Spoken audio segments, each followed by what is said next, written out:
Welcome back, everybody. We're diving deep today into something I think we all struggle with. Those little mental habits that can really kind of sabotage our well-being. Yeah, definitely. So we're calling this deep dive Taming the Mind Monkeys. Hmm.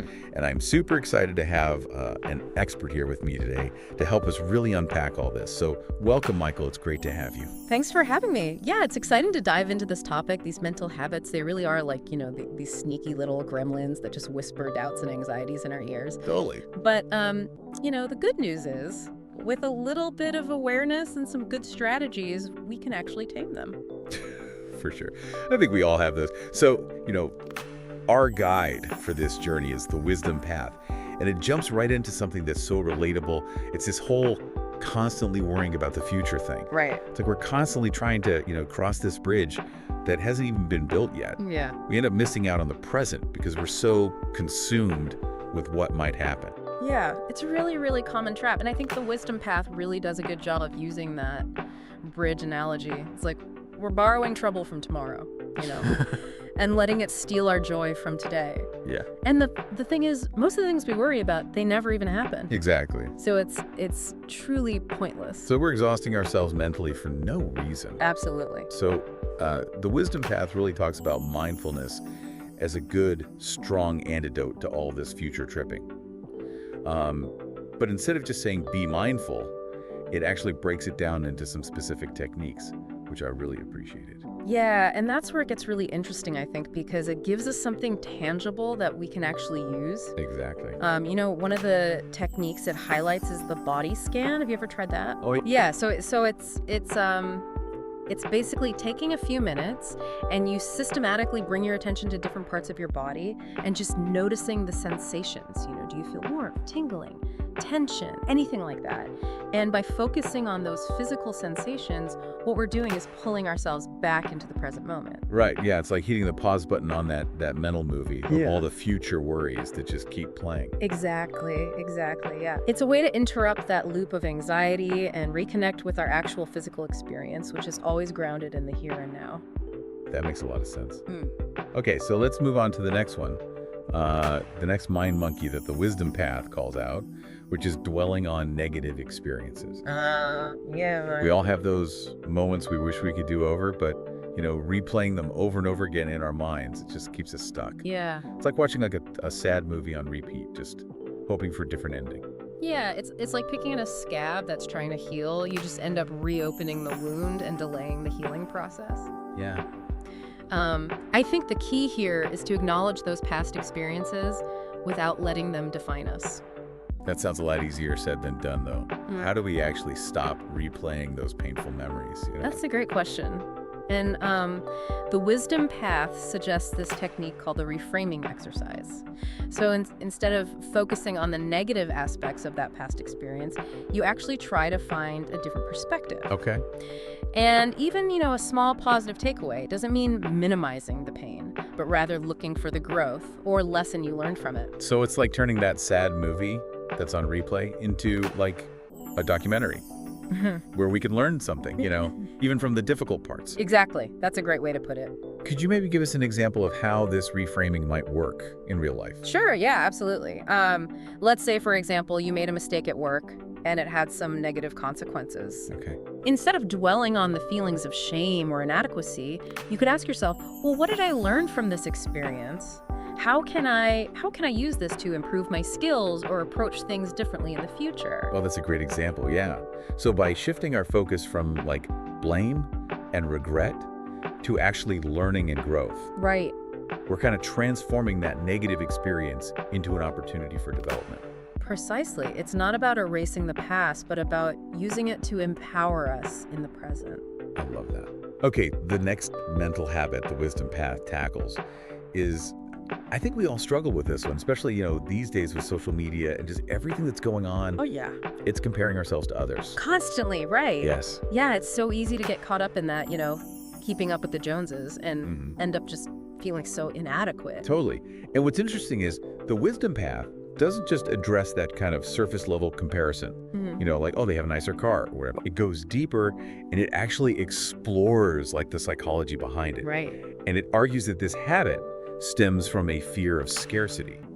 So the belief that there's not enough success or happiness or whatever it is we're chasing to go around. It's this limited mindset, it's like a pie and there's only so many slices. Yes, exactly. But that's not true. There's an abundance, right? Right, so we end up competing for these limited resources. Right. Instead of realizing that everyone's journey is unique, and like you said, there is abundance for everybody. Absolutely. And I think that's where mindfulness comes in again. Instead of getting swept away by that comparison game, we can use mindfulness to ground ourselves in our own values. Right. In our own goals and our own strengths. I love that. And the wisdom path actually talks about creating a personal compass to help us stay focused on our own path. What does that look like in practice? Yeah, it's really taking some time for self-reflection and identifying what really matters to you, not, your neighbor or your friend or whoever. Right. And setting goals that align with your own values. So it's about defining your own definition of success and happiness, rather than letting external influences kind of dictate it for you. Right. So tuning out the noise and focusing on what actually resonates with us individually. I love that. Okay, on to the next mind monkey, perfectionism. Ah, yes. And this one can be a little tricky because on the surface it sounds like a positive thing, right? Of course, yeah. Who doesn't want to strive for excellence? Yeah. But the wisdom path actually makes a very interesting distinction between healthy striving and just debilitating perfectionism. Right, and it's not about lowering our standards. It's more about understanding that perfection is an illusion. Yeah. It's an unattainable ideal that can actually keep us paralyzed, prevent us from taking action. Right. And the wisdom path uses the metaphor of a sculptor who's so focused on creating the perfect statue that they never actually finish it. Oh, that's such a good visual, yeah. So we get so caught up in trying to make everything perfect. That we miss out on the joy of creation and the satisfaction of actually completing something. Exactly. And the irony is often those imperfections are what makes something beautiful and unique, right? Yeah, totally agree.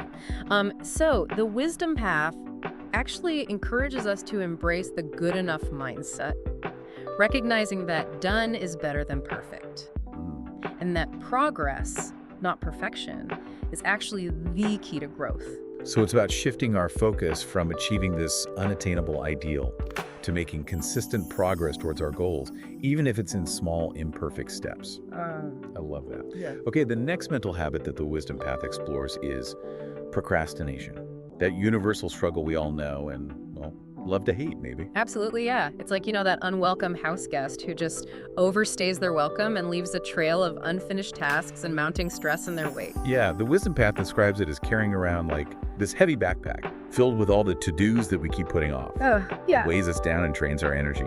It really does, yeah. And what I found interesting, it goes beyond the typical, just do it advice. Yeah. And explores why we procrastinate, the real reasons underneath it all. Yeah. And it actually argues that procrastination is often rooted in fear, fear of failure, fear of judgment, or even sometimes fear of success. That makes a lot of sense. Yeah. We avoid taking action because we're afraid of the potential negative consequences, even if they're just imagined. Right. So how do we actually overcome this fear-driven procrastination? Does the wisdom path offer any strategies, any practical ones?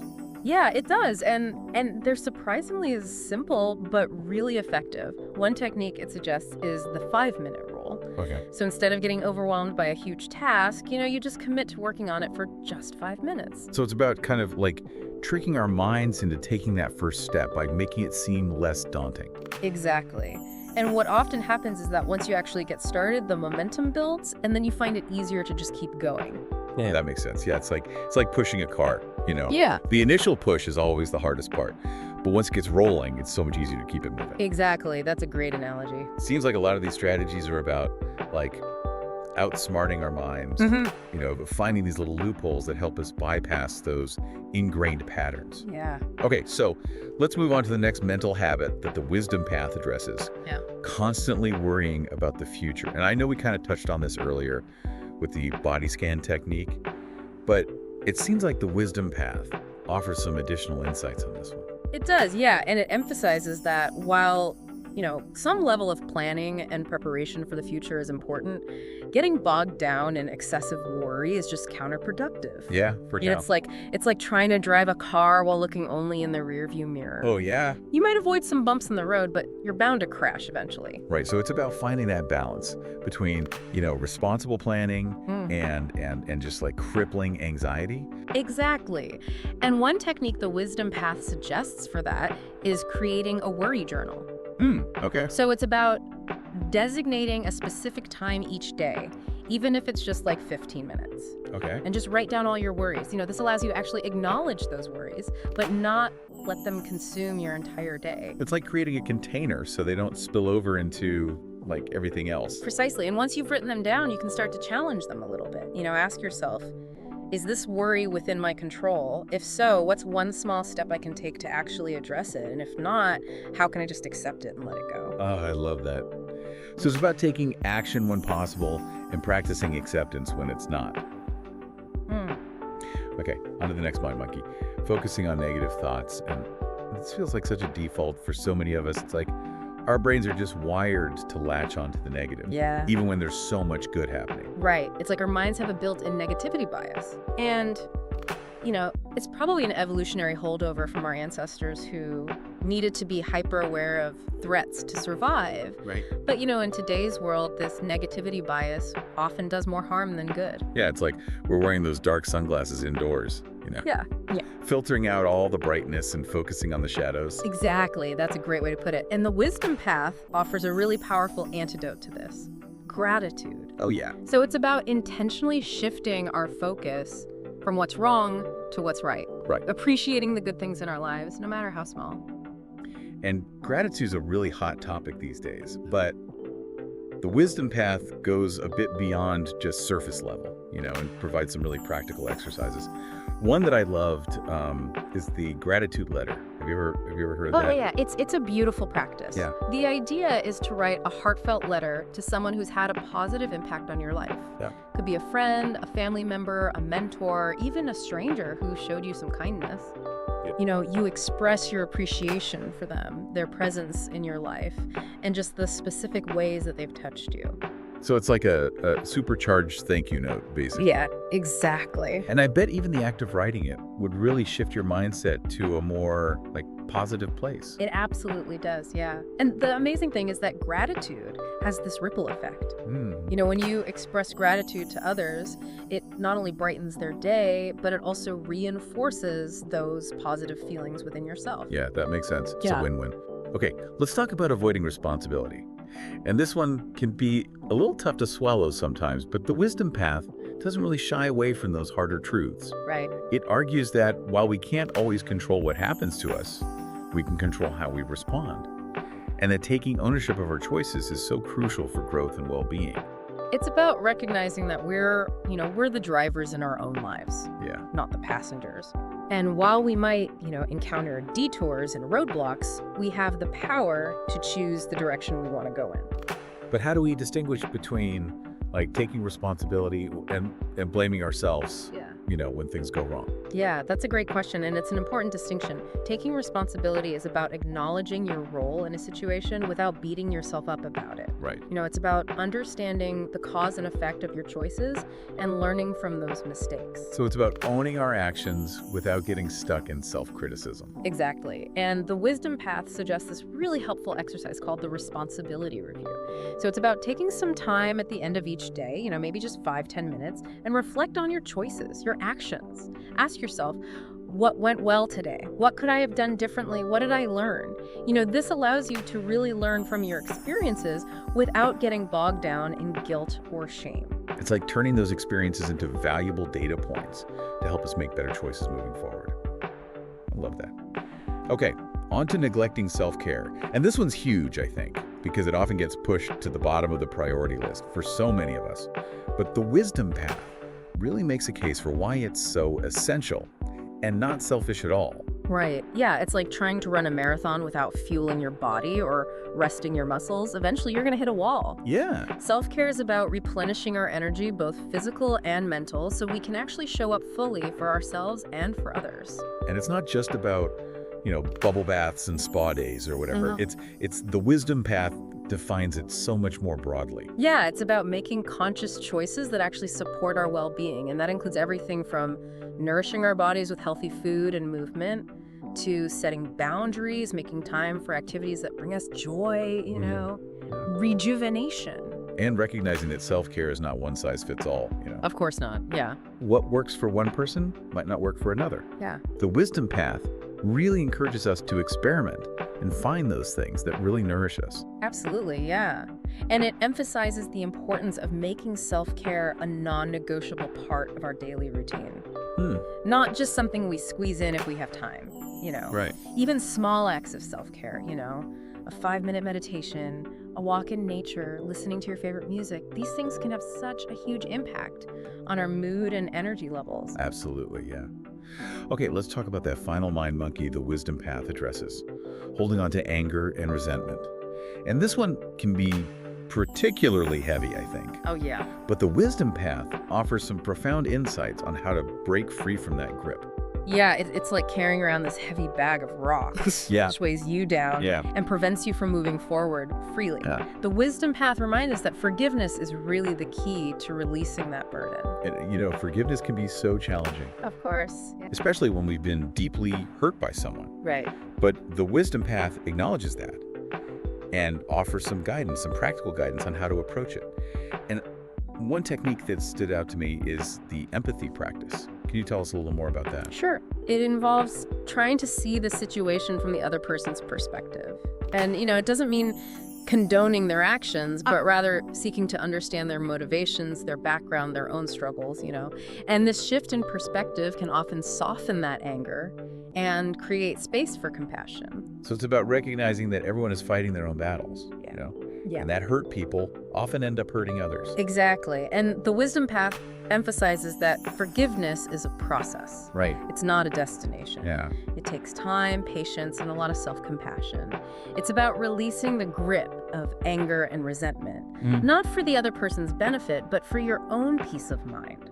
So it's about freeing ourselves from the prison of our own anger, not, condoning the actions of the other person. Precisely, Yeah. yeah. And the beautiful thing is that forgiveness, even if it doesn't lead to reconciliation with that other person, it allows us to heal and move forward with a lighter heart. Wow, we've really been on a journey today, Yeah. through all these tricky mental habits.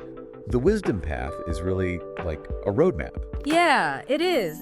It is. And what's really struck me is how interconnected these habits are. Right. They really feed off of each other, creating this downward spiral. Like, for example, constantly worrying about the future can lead to procrastination, Yeah, which then fuels more worry and self-criticism. totally. It's like a tangled knot of negative thought patterns, Yeah. They can be so hard to unravel.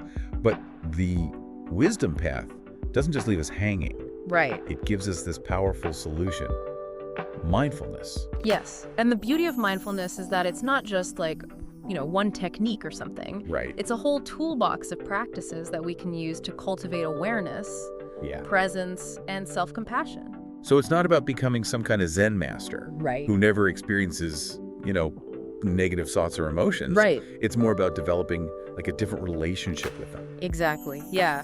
The wisdom path uses this analogy of like a sky filled with clouds. So, Our thoughts and emotions are like those clouds, Right. constantly changing and passing through. And mindfulness allows us to be the sky, Right. observing those clouds without getting swept away by them. I love that. It's so simple, but it's like so profound. Yeah, it is. It reminds me of that saying, you are not your thoughts. You are the observer of your thoughts. Exactly. And by cultivating this observer perspective, Yeah. we create space for choice. We can choose how we respond to those thoughts and emotions rather than just reacting automatically. Right. So it's about regaining control of the steering wheel of our minds rather than letting those mind monkeys just take us wherever they want to go. Exactly. And the wisdom path really emphasizes that this is an ongoing practice. It's not like a one-time fix. It's just like we exercise our physical muscles regularly to stay strong. Yeah. we need to train our mental muscles through consistent mindfulness practice. Right. It's like brushing our teeth for our minds. This daily ritual that helps us stay clean and clear. Yeah. And what I love about the Wisdom Path is that it offers so many different mindfulness practices. Yeah, it does. You know, meditation, body scan, gratitude exercises, mindful movement, so much more. It's like a buffet, you know? Yes. It is. You can choose what you want. Exactly. It's not about adding another chore to our list. Right. It's about finding those small moments in the day Absolutely. to pause, breathe, and just reconnect. And even a few minutes, a few minutes of daily mindfulness practice, it can have a huge impact on our well-being. The research shows that. Yeah. It can reduce stress, improve focus, enhance emotional regulation, Yeah. even boost our immune system. It's like we have this superpower waiting to be unlocked. It really is, yeah. And the Wisdom Path is a fantastic guide to help us tap into that power, cultivate a calmer, clearer, more resilient mind. Well, Michael, this has been such an enlightening conversation. It has been. Thank you so much for being here. My pleasure. I always enjoy these kinds of conversations. And to all of our listeners, thank you for joining us on this deep dive into the Wisdom Path and this fascinating world of our minds. We hope you've gained some valuable insights. And remember, the journey of 1,000 miles begins with a single step, and the best time to take that step is now. Until next time, keep exploring, keep learning, and keep diving deep.